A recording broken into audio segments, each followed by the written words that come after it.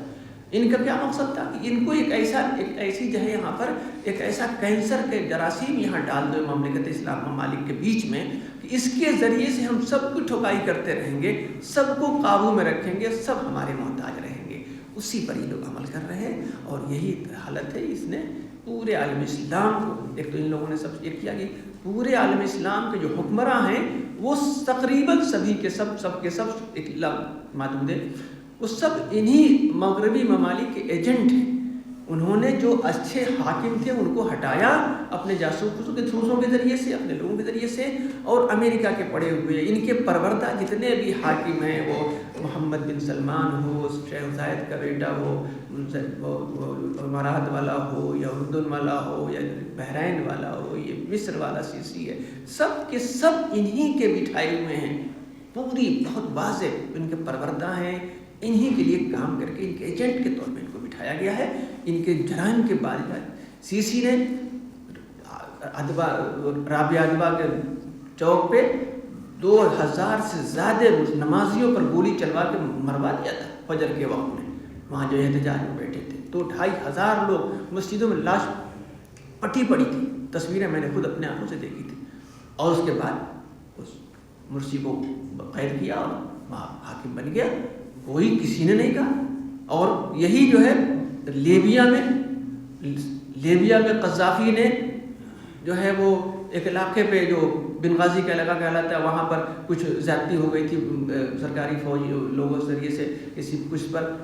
لوگ مر گئے تھے، تو ان کی حمایت میں فرانس چلا آیا اور جتنے یہ سب گنڈے ہیں سب آ گئے اور سب حملہ کیا اور وہ جو ہے قذافی کو مارا۔ اور یہی تو کہتے تھے کہ اپنے رعایا پر اس نے ظلم کیا ہے، 60 لوگ مر گئے ہیں، رعایا پر ظلم کیا، اور ان کے ظلم سے بچانے کے نام پوری لیبیا کو برباد کر دیا، قذافی کو مارا اور وہ سب حصے بکھرے کر کے ڈالے 60 لوگوں کو مرنے کی وجہ سے۔ اور یہاں پر لاکھوں لوگ شہید ہو گئے، کہیں حقوق انسانی کا کہیں پر المیہ نہیں دکھ رہا ہے۔ تو یہ پوری پلاننگ ہے، وہ ایک ناسور ہے، اس کی پوری حمایت ہے۔ اور بائیڈن نے یہ بھی کہا اگر اسرائیل نہ ہوتا تو ہم اسرائیل قائم کر دیتے، یہ بھی اس کا جملہ ہے۔ تو کیوں کر دیتے؟ اسی لیے تاکہ یہاں پر ایک ہمارا آدمی ہو، پاور طاقت ہو، جو سب کو ٹھوکتے رہے، سب کو مجبور کرتے رہے کہ سب ہمارے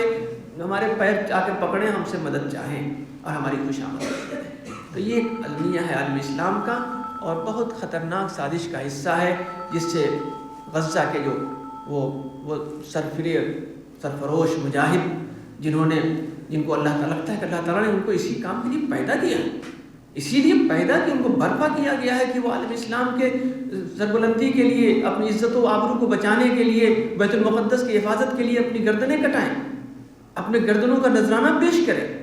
اپنے بچوں کا نذرانہ پیش کریں. بچہ شہادت کے شوق میں ڈوبا ہوا. سنیے بچوں کی چھوٹی چھوٹی باتیں. پوچھا کہ چھوٹا سا بچہ ایک دم بابو چھوٹا، اس سے صاحب ہی پوچھ رہا ہے کہ آپ جو ہے بتاؤ تم کو کیا چاہیے، زندہ رہو گے، دنیا میں رہو گے کہ شہادت؟ کہنے لگا شہادت. بہت کچھ چھوٹا بول بھی نہیں پا رہا صاحب، تو کہہ رہا شہادت سب سے اچھا، ہم کو شہادت چاہیے. تو ان لوگوں نے پرورش اسی انداز سے پائی ہے، ان کے رہنماؤں نے ان کو اسی انداز سے تیار کیا ہے. اور جس قوم کو کے لاڈلے اس طرح کے شوق اور جذبہ رکھتے ہوں، ان کو دنیا کی کوئی طاقت دبا نہیں سکتی ہے. آج نہیں تو کل وہ فتح یاب ہوں گے. ابھی تو دبائے گئے ہیں، لیکن وہ پھر اور طاقت کے ساتھ ابھرے گئے انشاءاللہ، اور دکھائیں گے کہ اسلام کی فطرت میں قدرت میں لچکتی ہے، جو اتنا ہی ابھرے گا جتنا کہ دباؤ گے. تو یہ وقت کا ہے مسئلہ، ورنہ پوری تاریخ ہے کہ کس طریقے سے لا کے بسایا گیا، اور برطانیہ نے کس طرح سے اس کے حصے بکھرے کیے، اور پھر ان سب نے ان کی سرپرستی کی، اور اس کو اتنا امداد دے کر اتنا بڑھایا ہے کہ وہ کہیں اس کا اور کسی کا کہیں تصور نہیں ہے. تو یہ ایک فتنہ ہے، سب کی ان کی حمایت ہے. اور عالم اسلام میں جو ایجنٹ بیٹھے ہیں، یہ ایک پتھر پھینکنے کو تیار نہیں، اسرائیل سے محبت کے گلے لگنے کے لیے بے قرار ہے. ایک نے کسی طالب علم نے ایک دو مثالیں دی، ایک دو نہیں، کئی 5-7 لوگ اس کو قبول، بحرین نے قبول کر لیا، مصر نے قبول کر لیا، UAE نے کر لیا، سعودیہ تھوڑا سا شرما رہا ہے، ورنہ اس کا بھی کام سب چل ہی رہا ہے. تو اس طرح سے کئی ملکوں نے قبول کر لیا. اور یہ اگر واقعی نہ ہوا ہوتا تو سعودیہ اس میں شامل ہو جاتا. تو سعودیہ کا تو بہت ہی انتہائی گندا کردار اس وقت ہے، سب سے زیادہ برا وہ ہے. تو اس لیے اب وقت میں گنجائش نہیں ہے، یہ سب کے سب جا کے اس کے دامن میں بیٹھ جائیں گے. اور اب اللہ تعالیٰ کی کیا حکمت ہے، وہ ہو سکتا ہے کہ کوئی نئی شکل پیدا کرے گا، اور نئے انداز سے کچھ لوگ آئیں گے سامنے کہ جو اس تاریخ کو دوبارہ دہرائیں گے اور بیت المقدس کو فتح کریں گے. اللہ کے رسول کی بڑی پیشن گوئیاں ہیں، اور ہم لوگ بہت پوری امید ہیں. اللہ تعالیٰ پھر ایسے صلاح الدین ایوبی کھڑا کرے گا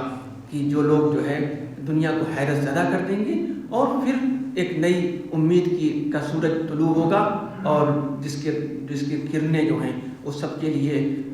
صحت کا باعث ہوں گی. اور وہاں پر پھر ایک بار جو ہے وہ خوشیوں کا ماحول انشاءاللہ لوٹے گا. اور آپ دیکھیے شام میں کتنا زیادتیاں کی تھی حافظ الاسد نے اور اس کا بیٹے بشار، دونوں نے. بڑی زیادتیوں کی تاریخ ہے جو سنا ہوگا آپ لوگوں نے بھی کہا. اور جب یہ اٹھے ہیں، جب یہ لوگ مجاہدین یہ جو اٹھے ہیں، وہاں کی آبادی میں 20% شیعہ کی آبادی ہے، بقیہ 70% جو ہے وہ سنی ہے، اور 10% میں دوسرے یہودی اور عیسائی اس طرح کے لوگ ہیں.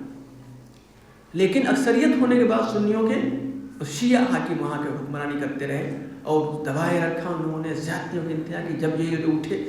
حافظ الاسد کے زمانے میں، جب اٹھے ایک بار تو اس نے بھی بہت قتل عام کرایا. اور یہ جب اٹھا دوبارہ یہ لوگ اٹھے ہیں تو ان کے ساتھ بھی جو کچھ ہوا، یہ تو دمشق کے قریب پہنچ گئے تھے، اکثر حصے پہ قابض ہو چکے تھے. لیکن اس نے روس سے مدد لی، ایران اور روس میں مل کر پھر ان کو کھدیڑا پیچھے کر دیا، جا کے حلب کے علاقے میں سمٹ کے رہ گئے. اور اب کوئی امید کی کرن نہیں، کچھ نہیں لگتا تھا کہ دوبارہ آپ یہ پلٹ پائیں گے. لیکن اللہ کی دیکھیے حکمت، دیکھیے ایمان مضبوط ہوتا ہے. جنگ غزہ میں شروع ہوئی، اس کے نتیجے میں حزب اللہ جو شیعوں کا پارٹ وہ ہے، اس نے بھی بڑے مظالم کیے شام میں. اس کے نتیجے میں حزب اللہ کے کمزور ہوا.